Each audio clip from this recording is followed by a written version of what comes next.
ये आप देख लीजिए, इन्होंने एक नई मिसाल वॉइस टीवी उर्दू, वहां भी क्योंकि उर्दू है जिसका नाम हम ही जानते हैं दाग, सारे जहां में धूम हमारी जुबान की है। सनम एजाज साहब को जोरदार तालियों के साथ, क्योंकि हमारी पहचान है पूरे मुल्क में। मैं कौमी सतह की बात करता हूँ। सनम एजाज साहब।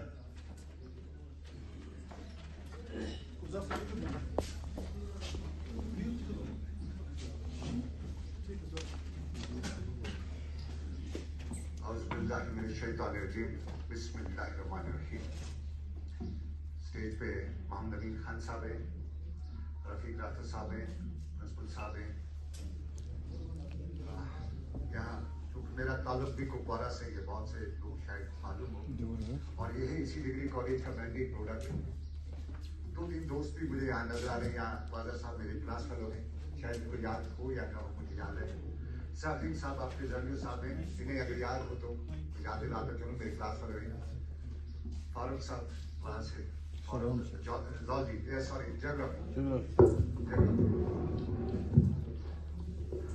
ये 3 चेहरे जो मुझे नजर आ रहे हैं जो मेरी क्लास फेलोज रहे हैं। और चूंकि उन दिनों यहाँ हमारा डिग्री कॉलेज वहाँ पे हुआ करता था बस स्टैंड के पास, तो इसी डिग्री कॉलेज का ही मैं हूँ।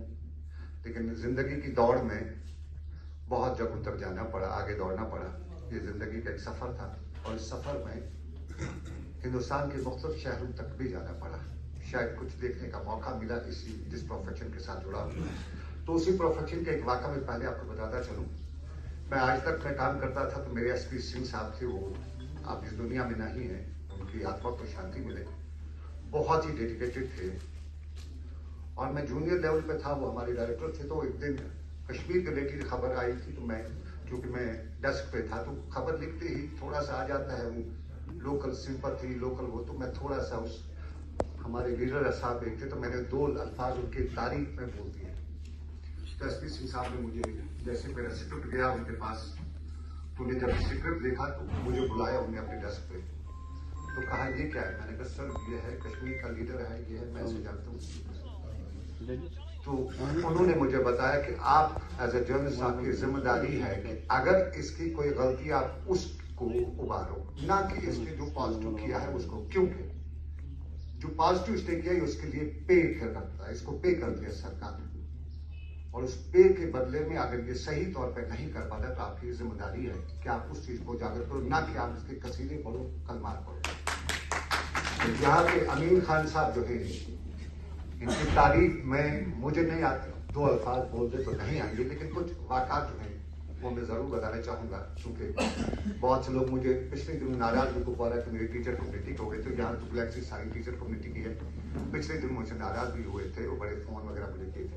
मैंने नहीं जानता था, 2016-17 तक तारुफ मेरा नहीं था इनके साथ। और चूंकि एजुकेशन सिस्टम हमारा ख़राब था, तो मैं हर टीचर को इसके लिए जिम्मेदार ठहराता था, खासतौर पर ट्रेड यूनियन लीडर को। मुझे लगता था कि सबसे बड़े चोर है, इन्होंने सारे फितना फसाद किया है।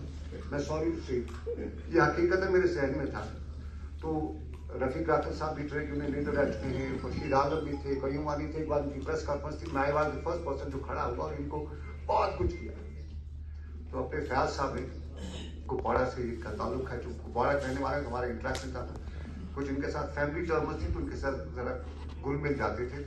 इन्होंने मुझे कहा नहीं अमीन खान साहब है, भैया इनसे मिलो। मैंने कहा यार क्या बात कर रहे हो, किन की बात कर रहे हो, ये सारा सिस्टम है, हमारा प्राइवेट सेक्टर है, प्राइवेट स्कूल है, बहुत अच्छे ग्रो कर रहे हैं हर जगह पे, तो इस प्राइवेट सेक्टर की क्या बात करें? तो नहीं एक बार मिलो, अच्छे आदमी। तो जब इनसे बातें की, जब इन एजुकेशन सिस्टम पे जब बात की, क्योंकि मेरा ये मानना है मेरी कौम बहुत ही पस्त हालात में, शायद आप जम्मू कश्मीर में रहते हुए उस हालात से ना गुजरे हों, लेकिन यहाँ के बाहर निकलती आपको मालूम होगा मेरी कौम घर बहुत ही पस्त हालत में लाई गई